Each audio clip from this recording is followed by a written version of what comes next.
The CBS Radio Mystery Theater presents... Come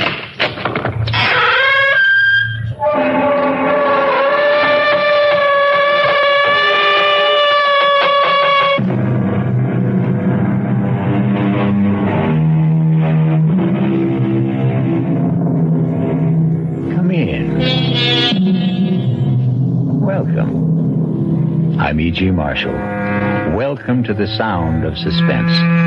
To the fear you can hear. A psychiatrist once said that the human brain is like a spider's web.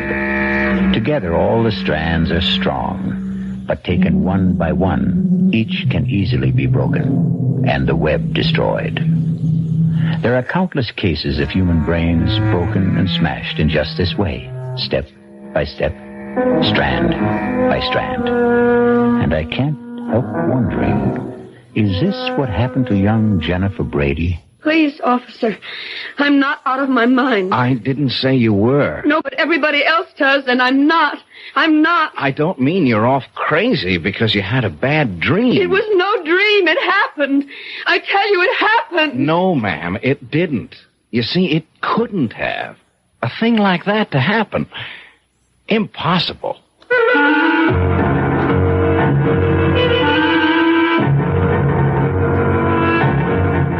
Our mystery drama, Honeymoon with Death, was written especially for the Radio Mystery Theater by George Lowther and stars Lois Nettleton. I'll be back shortly with Act One.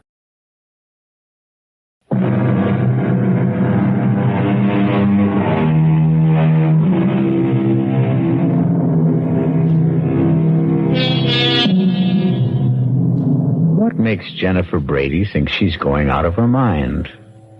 What strange thing happened that couldn't have happened? Perhaps we can find out together. It was a wonderful honeymoon, Howard. I can't tell you how much I enjoyed it. Adored it. But you know something? Howard, you know something? What, Jennifer, what? It's wonderful to be back home. These last 10 days driving back from San Francisco, I kept thinking... when, oh, when will I be back in my own bedroom, in my own bed, in my own little old New York brownstone house? Oh, I shouldn't have said that, should I? What? Said what, Jennifer? Am I bothering you with all my chatter, Howard? Bothering me? How could you possibly bother me, sweetheart? I'm just trying to catch up with all that mail Margaret left on the living room table. Oh, hey, I haven't seen that negligee before. I saved it for our homecoming night. Like? I can see a whole month of honeymooning hasn't changed you a bit. When I've got a bride as beautiful and sexy as you, our whole life is going to be a honeymoon. Now, tell me, what was it you shouldn't have said? What? Oh, I've forgotten. Something about your own little old New York brownstone house. Oh, well, what I meant, it's not just mine anymore. It's yours now, too. And your sister Maggie's. You both inherited this old brownstone from your father. Though I must say I think that we, have the better of the bargain. What do you mean? I much prefer this top floor apartment, don't you? Oh, yes. Luckily, Maggie always preferred the downstairs part. No climbing stairs. Well, stairs won't bother me. I'll take them 2, 3 at a time, knowing that you're waiting at the top of them. Oh, darling. Well, you better finish brushing your hair. I'll finish that mail in the living room.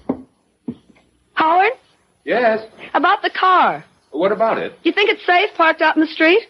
One night won't hurt. I'd feel awful if anything happened to it. You know, sometimes on our honeymoon trip, I couldn't help wondering which you loved more, your new car or me. Oh, well, I guess one night in the street is safe enough. You can find a garage tomorrow. Howard? You locked the car. You have the keys, haven't you? Howard? Howard, can't you hear me? I asked you. Howard. Oh, my God. Maggie! Maggie, oh, my God. Maggie, come up here. Howard's been murdered. Maggie, Howard's dead. He's got a knife sticking out of his chest and blood. Maggie! Maggie, where are you? Maggie, help me! Help me! Maggie! Where is she?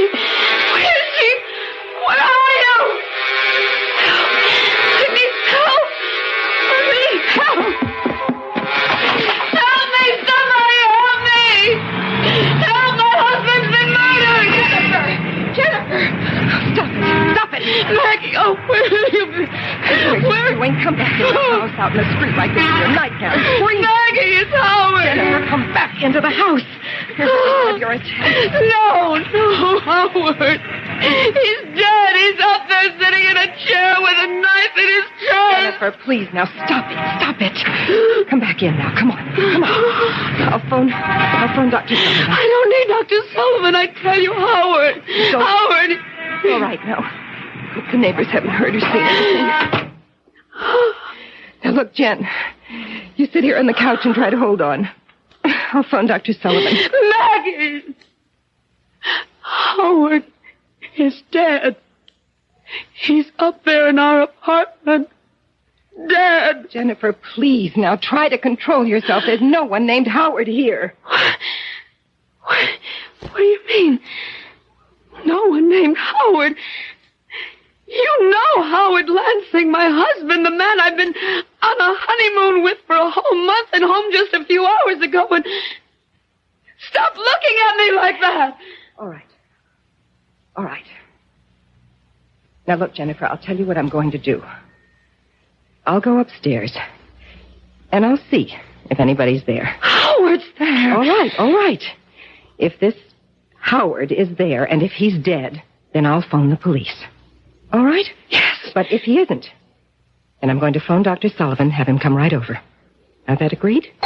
What's that? It's just the front door bell, Jennifer. Oh, yes, officer? Officer Helmets, ma'am. Ed Helmets. Anything wrong? No. What do you mean, no? My husband's been murdered. He's upstairs dead, a knife in his chest. Jennifer, please. Officer, there is no one upstairs, dead or alive. Well, then what was all the screaming about? I'm walking the beat just up at the corner, and I hear all this screaming. It's nothing. Believe me, it's nothing. Officer, will you do me a favor? Oh, sure, if I can.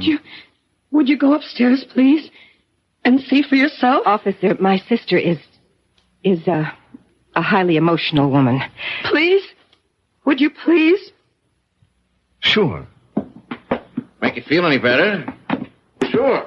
Oh, Jen, what am I going to do with you? You know what Dr. Sullivan said. Dr. Sullivan? He said if you had another one of these attacks, you were going to have to be... I am not having an attack. I am as sane as you are.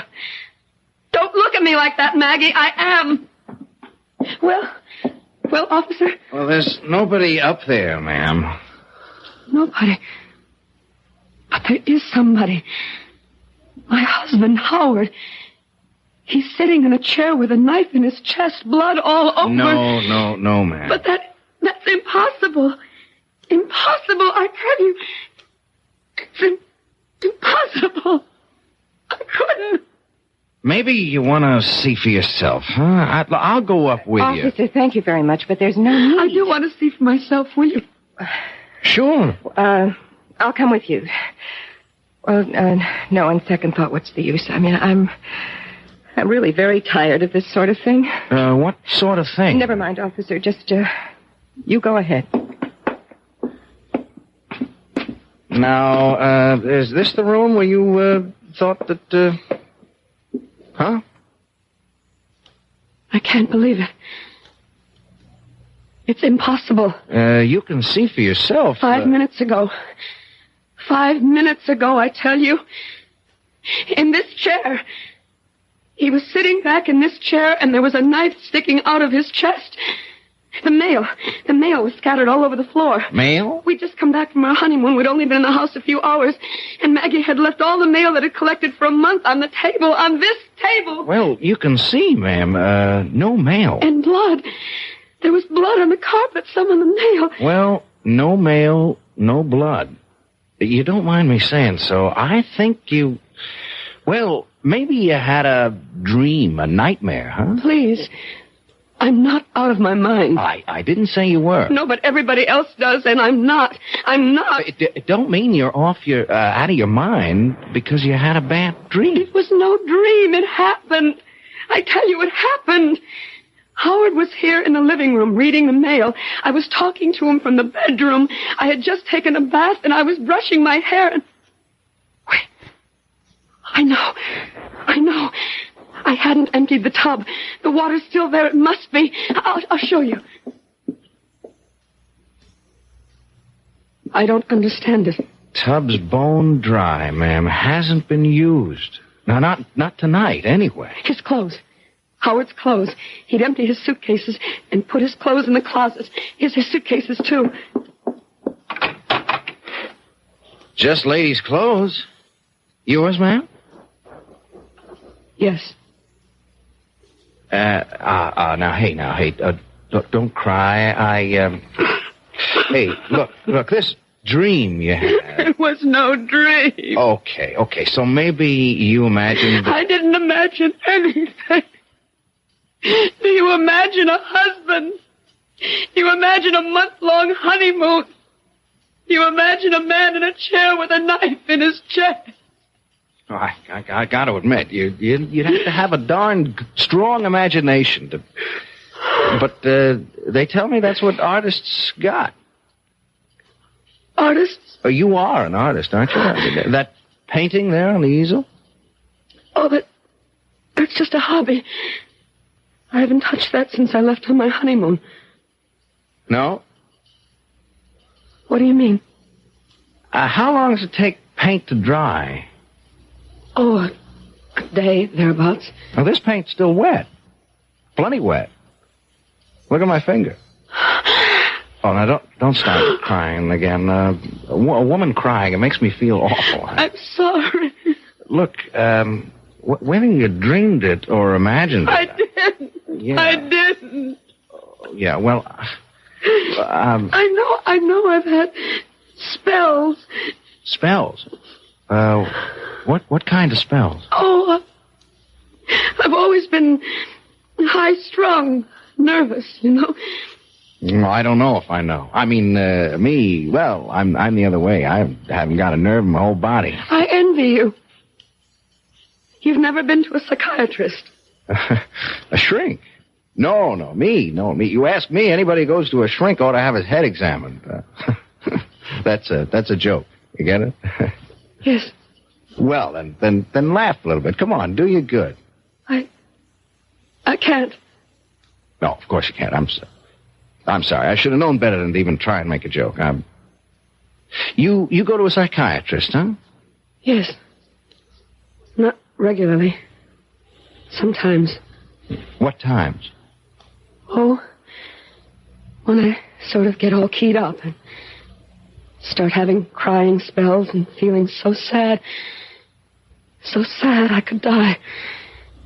Well, what's to feel sad about? A chick like, excuse me, a pretty girl like you with everything in life to live for. What's to be sad? I don't know. Some people feel sad for no reason at all. They just suffer from depressions. Oh, excuse me? Oh, yes, ma'am? Jennifer, Dr. Sullivan is on his way over. I just phoned him. All right. And, officer, thank you very much for trying to help. Oh, not at all, ma'am. Not at all. Glad to do what I could. I'll show you out. Oh, that's okay. No. All right, I'll come with you. I'll be just a minute, Jen.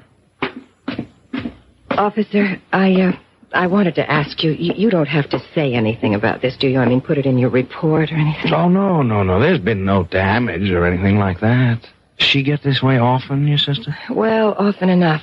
She hallucinates, you see. Huh? Come again? Hallucinates?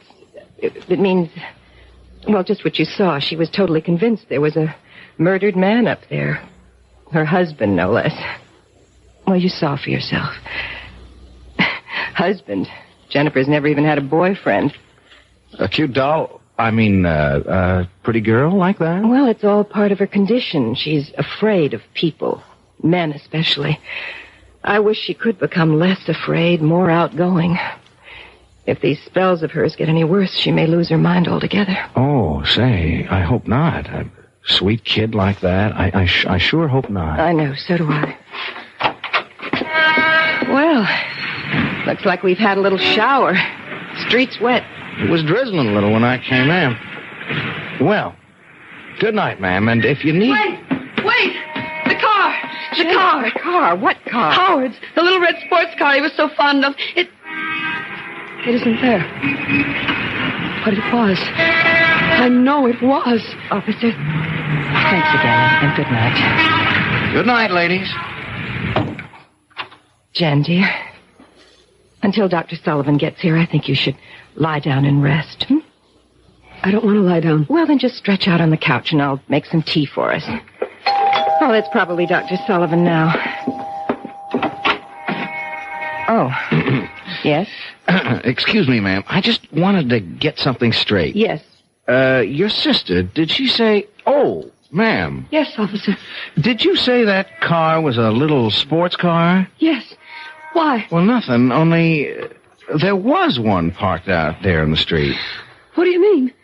Oh, we've had a shower, see, and I happened to notice the street's dry in one spot. There must have been a car standing there while it was raining.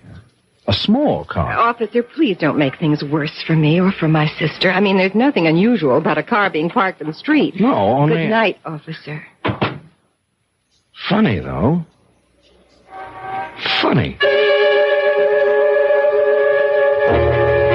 What exactly is it that strikes Officer Helmut as funny? Perhaps we'll know when I return shortly with Act 2.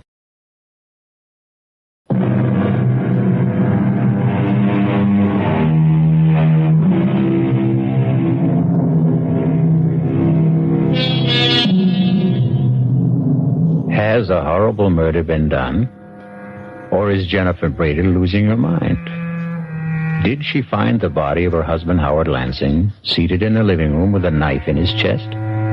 Or did she imagine the frightful scene? Is she married? Was there a honeymoon? Oh, here's young patrolman Ed Helmut at the front door of the brownstone house where Jennifer and her sister Maggie live. And it's the following morning. Oh, it's you. Yeah. Well, won't you come in? Thanks. Thank you for, what you did last night. Oh, just doing my job, Mrs. I don't know what to call you. I don't know what to call myself. I don't know if I'm Mrs. Howard Lansing or Miss Jennifer Brady. Not after last night. Well, suppose I just call you Jennifer. You can call me Ed. Ed Helmut. What are you doing here? Well, I'm off duty, see. I'm on the 4 to midnight beat, and I just thought I'd drop around and see how you were doing. Oh, well, I'm all right. You mind if I ask you a couple of questions, Jennifer? No. It's your job, isn't it? Well, yes and no. The fact being off duty now, I'm kind of asking these questions on my own. You know what I mean? I don't. Not really. Well, I tell you, that car of your husband's... If I didn't just imagine a husband. Yeah, well, if you didn't, that car of his, that little red sports car you mentioned, well... There was a car parked out front last night, and it was a little sports car. If it wasn't there when you left... Well, the space it left. It rained, remember, while the car was standing at the curb? Oh, yes. So at least you were right about there being a car. I mean, you didn't dream that up. It could have been anyone's car, as Maggie said. Oh, that's for sure. Still, though, it could have been a car belonging to a guy named Howard Lansing. Couldn't it? Couldn't it? Why are you doing this? Come again? Well, you know that I'm not well. That all my life I've had nervous problems. That... Oh, I can't believe it, but I must have dreamed it all up. Howard Lansing, marrying him, going on a honeymoon across country and back, coming home last night, finding him murdered. I must have imagined it all. Maggie says I did. Dr. Sullivan says I did. So why are you... You know something? I don't know. Maybe it's because, Well, what? I kind of like you, and, Well, me, I didn't get much sleep either last night, thinking about this whole thing, thinking about you and, well, and kind of wishing I could straighten things out for you. That's very sweet of you, officer. But... Call me Ed. Ed? It's sweet of you. But you're wasting your time. I'm mentally... Oh, come on now, don't cry. You had a bad dream, that's all. A nightmare. Oh, it was more than that, much more than that. When you dream something, you wake up and you know it was a dream. I'm still living it. I remember the ceremony, the hotels we stayed at, the things we did. Even Howard constantly fussing with his new car. Yeah, there's that car again. What do you mean, fussing with it? Oh, just that he was always polishing it, checking this and that, fussing, that's all. And you remember all about the ceremony and the hotels and like that? It's all as vivid as if it had actually happened. Tell me about the wedding. Who married you? Nobody married me, Ed. I imagined... Okay. So where did you imagine you got married? A little town in Jersey. By a justice of the peace. What little town? What JP? I don't know. It was night and we just pulled off the Garden State Parkway. Howard had said he knew a place, a justice of the peace. Okay. What about hotels? Well... I remember we stayed at the Ambassador in Chicago and the Statler in St. Louis, the Beverly in Los Angeles, and... Oh, that you, Maggie? Yes, Jen. Any calls? Oh. Hello, Miss Brady. Aren't you the policeman who was here last night? Yeah, that's right. You're wondering what I'm doing here now, huh? Well, yes, I am. I just dropped in to see how Jen was doing, that's all. Jen? Excuse me, Miss Brady. I was never much for being formal. Yes, obviously. Have you been here long? No, 10 minutes or so. Well, I don't mean to hurry you, officer, but Jennifer and I have an appointment in 1 hour with her psychiatrist, Dr. Sullivan. Say, would that be Dr. Martin Sullivan on Park Avenue? No, Dr. Arnold Sullivan on East 82nd. Oh. You seem terribly interested in Jennifer's psychiatrist. Me? Oh, no. I just ask a lot of questions. I trained myself. You trained yourself? You're going to laugh. I know you're going to laugh, but would you believe I want to be a detective someday? Of course I'd believe it. Why shouldn't I? Ask my sergeant. He thinks I'm something else wanting to be a detective. Laughs himself silly. Well, I certainly wouldn't laugh. I think it's commendable. You think I could make a detective? Of course you could.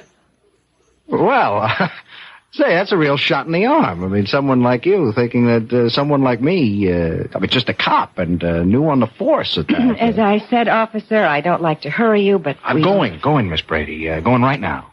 Nice seeing you again, Jen. I'll show you out. Oh, that's okay. Some detective I'd make if I couldn't find the front door. Why, Jennifer, would you answer that, please? Of course.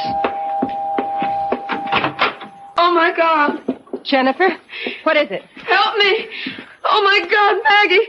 Ed, help me. What? He's there. At the front door, he's there. Howard. Oh, I'm sorry. Is something... What's all the trouble? You were dead. Murdered. What? Last night after we got home from our honeymoon, I found you in your chair, stabbed to death. Last night, honey, Maggie, what is this? Jen's having another one of her spells, Howard, that's all. Oh, I see. What do you mean you see? You see what? What, just...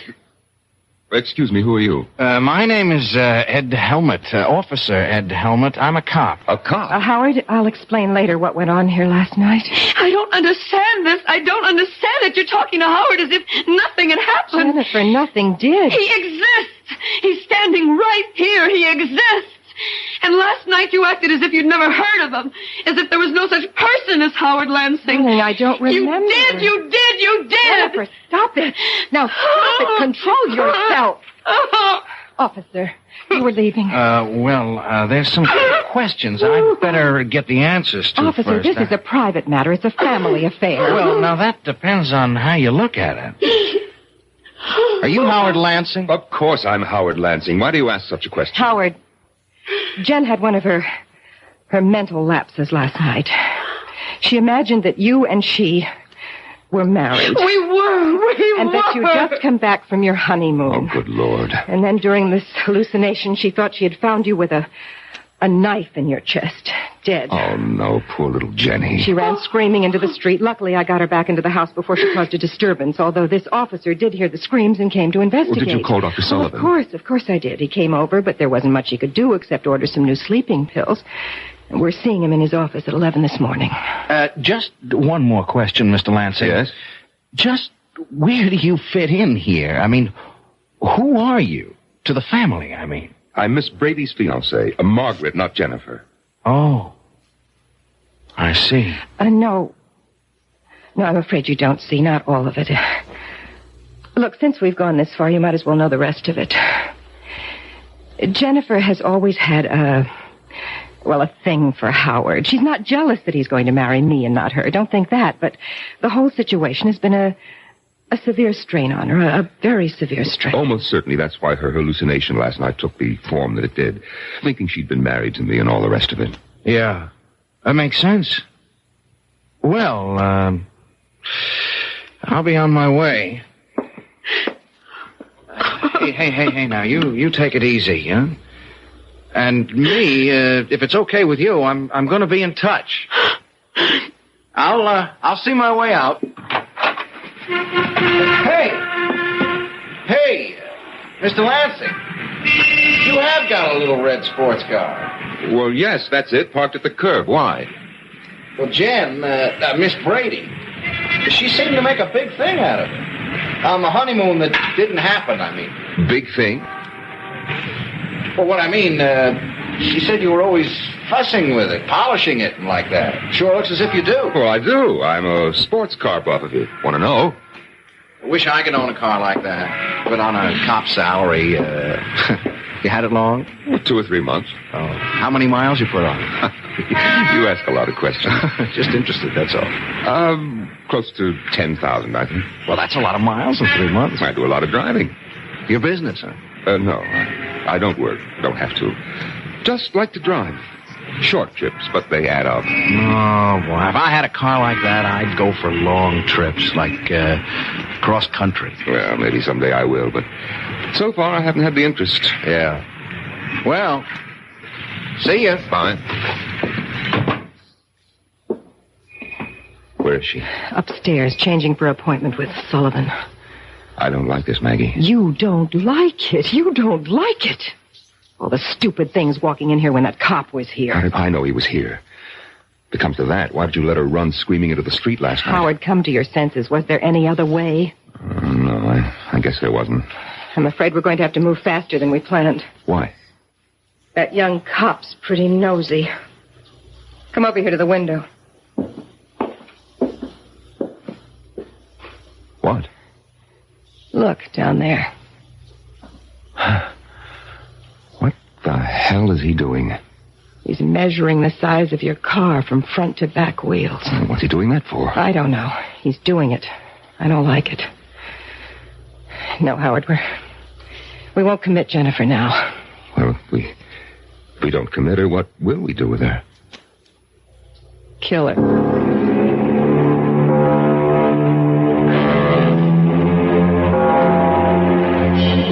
Clearly, Maggie and Howard faked his murder.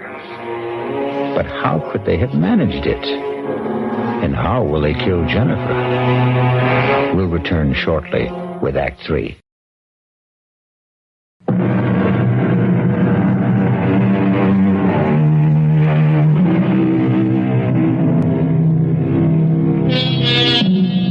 Were you as shocked as I to discover that Howard Lansing is very much alive? I can't fathom it. Can you? No more than, 10 minutes could have passed between the time Jennifer saw him slumped in that chair with a knife in his chest, blood all over everything, and the time Officer Helmut entered the room to find no body, no blood, nothing to indicate that a murder had taken place. It would have been impossible for Howard Lansing and Margaret Brady to restore perfect order to that room in so short a time. even to Howard's clothes and luggage no longer in the closet, a bone-dry bathtub, and the rest of it. Got me puzzled. Well, we'll soon have the answer as we rejoin Maggie and Howard. Kill her. There's nothing else we can do. Oh, we can do what we planned originally. Commit her. It won't work. Not now. Why not?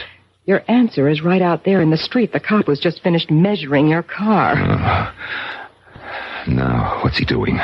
Quite obviously getting into your car. I think I better get out there and see what he's up to. I was just about to suggest it, Howard. Officer, what are you doing in my car? Oh, say, Mr. Lansing. Say, I hope you don't mind. Like I told you, I want to own a little sports car like this myself someday, and, well, I just couldn't help sitting behind the wheel. Say, I hope you don't mind. As a matter of fact, I do mind. Oh, well, say, please excuse me. I just kind of flip over a car like this, that's all. Is that why you were measuring the wheelbase? Measuring? Oh, that. Yes, that. I saw you from the window. Yeah, well, now, I tell you, I want to get to be a detective someday, see? And I'm studying, like, fingerprints and stains and like that, and measuring. Now, measuring things is important, very important. You'd be surprised how important measuring things is. So, I take every opportunity to measure things. Yes. Well... Like last night. Were you here last night? Oh, no, I was not here last night. Funny. What's funny? Well, last night, Jennifer, Miss Brady, she said a car, in fact, your car, was parked outside here. Only it wasn't. I mean, when we looked, no car. Well, I just told you that... Yeah, but there had been a car.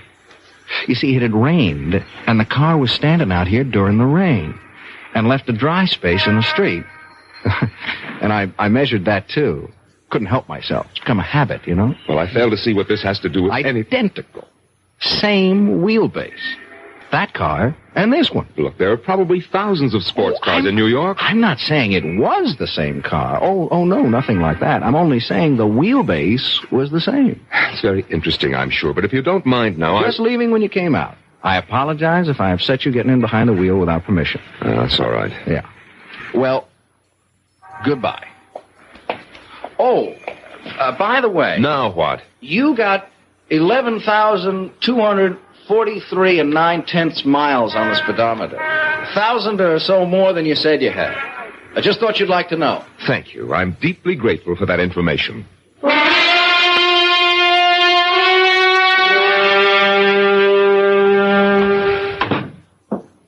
He is up to something, Maggie. What else is new? He checked the mileage on the car. What of it? Over 11,000 miles. I could easily have driven from here to L.A. and back, which I did. Mileage shows only how far a car went, not where. I'm not worried about your car. I'm worried about him nosing around. The quicker we kill Jennifer, the better. Now, look, I didn't bargain for anything like murder. Neither did I, but that's the way it is. How will you do it? How will we do it? Sleeping pills. An overdose, that's the simplest. When? Well, tonight. Why wait? Oh, Jennifer. Oh, ready for our appointment with Dr. Sullivan, I see. Yes, I'll just get my coat. Howard, Yes, Jennifer. I'm sorry if I've caused you any trouble. Oh, now... I'm losing my mind, Howard. I must be. Marrying you, our honeymoon trip across country, returning last night, finding you dead. It was all so real. So real. And yet it wasn't. It never happened. Howard, I just can't go on like this much longer. You won't, Jennifer. Believe me, you won't.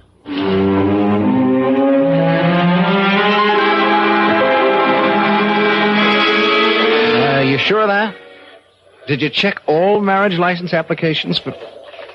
And there's no Howard Lansing and Jennifer Brady, huh? Call for you at Beverly Hotel, Los Angeles. Right there. Okay, sorry I troubled you. Thanks. Hello? Yeah.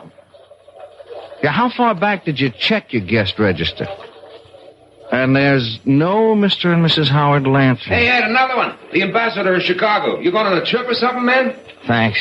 Officer Ed Helmut here. Yeah, I think I can tell you what you're going to tell me before you tell me. No record of a Mr. and Mrs. Howard Lansing. Yeah. Well, thanks. There's got to be a clue. There's got to be.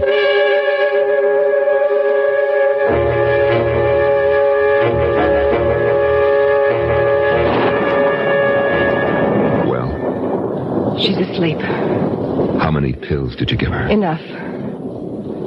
What's the matter, Howard? Why that look on your face? I'm a murderer. I'm just beginning to realize it. I am a murderer. Not yet, Howard. She won't be dead for a while. How can you be so calm? You frighten me, Maggie. I've never seen this side of you before. You've got to be kidding. All the time we spent planning this. To commit her, not murder her. What's the difference? We're not doing all this for peanuts, you know. We inherited $1.5 million from my father, Jennifer and I. You and I will have all of it once she... Who could that be? I'll see. Wait. No, I guess we can't pretend no one's at home. The lights are all on. And my car's parked out front. Oh, it's you. Okay if I come in, Mr. Lansing? Oh, well, now, Thanks. Rotten night out there. Just plain rotten. It's Officer Helmet, Maggie. Yes, so I see. Getting to be a regular visitor, aren't you? To be honest with you, Miss Brady, it's a real nasty night, and walking a beat, I didn't think you'd mind if I came in for a few minutes. Also, I wanted to see how Jen's getting along. Jen is getting along very well, if it's any concern of yours, which it is not. Oh, well, I only... Officer Helmet, circumstances beyond my control brought you into this house last night, but I do control whether you'll keep coming here like this. Please leave. Oh, well, now, wait a minute, Miss Brady. I like your sister, and I have reason to think she likes me. Now, wait a second. Just wait a second. I also think she needs somebody like me, somebody to lean on, to protect her. Of all And further than that, I'm here on official business. Official business? I'm placing you both under arrest on a charge of... Where is Jen? That's no business of yours. What's all this about? Where is she? She is upstairs asleep, if you must know. Asleep? At 8 o'clock at night? She took a couple of sleeping pills. Where are you going? How dare you go up there? Maggie, You my have God. any nerve, don't lose it now. But he'll know. He'll know she took an overdose. That's all he will know. He will know that we gave it to her. He's arresting us. For what? On what charge? Whatever it is, he'll never make it stick. We've covered our tracks too well for the law to... He's carrying her down. It's all right, baby. It's going to be all right. Operator, this is Officer Ed Helmet. I want an ambulance sent to 127 Brockhurst, and fast. An ambulance? Why an ambulance? An overdose of sleeping pills. She took a... She didn't take them, Buster. They were given to her, shoved down her throat, you ask me. I'm changing the charge against you two. I'm booking you for attempted murder. You must be out of your mind. You're as crazy as my sister. Who isn't crazy at all. That was a real far-out scene you two tried to pull. I gotta hand it to you two. You planned it so careful, so good. There wasn't a loophole in it. Except one. I don't know what you're talking about. You don't, huh? Then let me explain. You set the whole thing up, the two of you. The marriage, the honeymoon trip across country and back, the fake murder, and the whole bit. Oh, and you played it smart. Very smart. Not a clue. I checked the marriage license bureau. No license. Easy enough. You could have bribed a clerk to destroy it. Now, look, you... I checked a few hotels. The big ones like the Ambassador, the Beverly in Los Angeles. No Mr. and Mrs. Howard Lansing listed. A piece of cake. When you registered, you gave a different name. You're making yourself look like a fool. What you're saying is you could find no evidence. Oh, but I did. One little clue that neither of you thought about. The car, Mr. Lansing. Your pretty little red sports car. I don't follow. You will. I told you I found that dry space out on the street last night because a car, a little sports car like yours, had been standing there during the rain. Well, it could have been anyone's car. Sure. Same size as yours. Same wheelbase. But I agree, it could have been anyone's. Only it wasn't. It was yours. You want to know how I know? We'd be enthralled. I know, because last night, that car wasn't parked outside this house, but the one next door. I got to wondering about that. I kept saying to myself, if it was his car, why did he park outside the house next door? I came up with the answer today when I entered that house. nobody there, and found fake blood all over the upstairs room. A gag knife, the kind you attach so it looks like you're stabbed. Even your clothes and your luggage in the closet. Mr. Lansing. Oh, God. So you see, if it hadn't been for your car, I'd never have realized that brownstone houses in a row like these are identical. You bought this place, or leased it while Jen and him were on their honeymoon, didn't you, Miss Brady? Last night, when Jen went screaming into the street, you deliberately let her run into the street so you could bring her back to the house next door. This house. In her state, wound up tight like she was, she never realized what you were doing, as you knew she wouldn't. You'll have to prove these accusations. I will. I can't. With the one little clue that nails it all down at all four corners. The little red sports car again. What about it? Well, you told me you'd never driven across country. I never have. If you're thinking of the mileage on the car, that proves nothing. Well, not the mileage, Mr. Lansing. The servicing. Servicing? You had it serviced at the Beverly Hotel in Los Angeles. A lube job, oil change, new filter, the works. And like they do at all service stations, they slapped a little sticker on the door jamb. That little sticker that carries the name and address of the service station. That little sticker that practically nobody ever notices. Anyhow, you didn't. And it says, Beverly Hotel Service Station, Los Angeles, California. Date and all.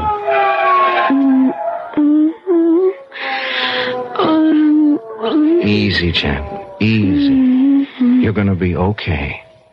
From here on in, you're gonna be just fine.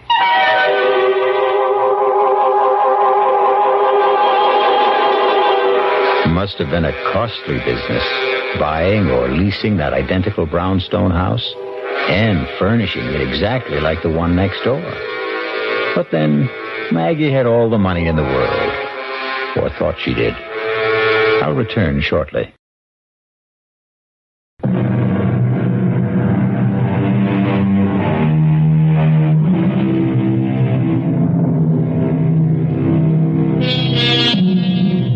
Yes, like a spider's web, so strong and yet so weak, the human brain can be broken. But happily, again, like the spider's web, it can be repaired, as good as new. Our cast included Lois Nettleton, Tony Roberts, Teri Keane, and Norman Rose. The entire production was under the direction of Himan Brown. Now, a preview of our next tale. Mr. Peterson, if I were you, I'd forget everything that happened tonight. Is that a threat? No, a warning. That's all I've been getting around here, warnings.